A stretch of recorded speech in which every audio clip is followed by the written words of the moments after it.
এই মুহূর্তে আমি আছি কারওয়ান বাজার মশলা মার্কেটে, যেহেতু আর কিছুদিন পরে কোরবানি ঈদ চলে এসেছে। কোরবানি ঈদকে ঘিরে কিন্তু দেখা যায় প্রতি বছর মশলার দাম বাড়ে। তবে যদি এই সপ্তাহে আমি মশলার দর আপনাকে বলি, এই সপ্তাহে কিন্তু এলাচ বিক্রি হচ্ছে 5,200 টাকা কেজিতে, দারচিনি 600 টাকা কেজি, লং বিক্রি হচ্ছে 1,400 টাকায়, গোলমরিচ 1,400 টাকা কেজি, কাজু বাদাম 1,450, কাঠবাদাম 1,500 টাকা কেজি এবং পেস্তা বাদাম বিক্রি হচ্ছে 4,200 টাকা কেজিতে। এছাড়া এই কোরবানি ঈদকে ঘিরে কিন্তু বিশেষ চাহিদা থাকে গোলমরিচ, জয়ফল এবং জয়ত্রী।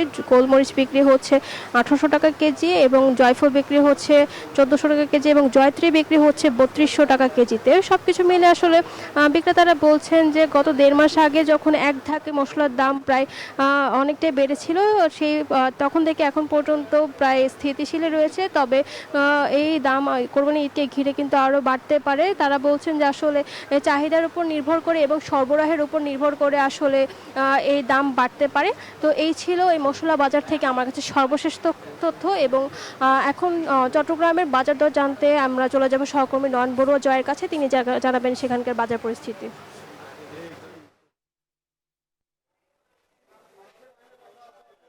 ধন্যবাদ রিয়া আপনাকে। এর আগের ঘন্টায় কিন্তু আমরা দেখানোর চেষ্টা করেছি কাজীর দেউরি বাজারে আমি আছি, যে বাজারে আমরা দেখতে পাচ্ছি সকাল থেকে ক্রেতাদের ভিড় কিন্তু অনেক বেড়েছে।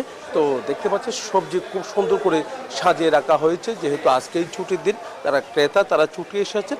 তবে সবজির দাম যেভাবে বাড়তে শুরু করেছে, একের সাথে অন্যান্য পণ্যের দামও কিন্তু অনেকটা বেড়েছে। আমরা দেখতে পাচ্ছি সবজির পাশাপাশি ডিমের দামও কিন্তু অনেক বেড়ে গেছে।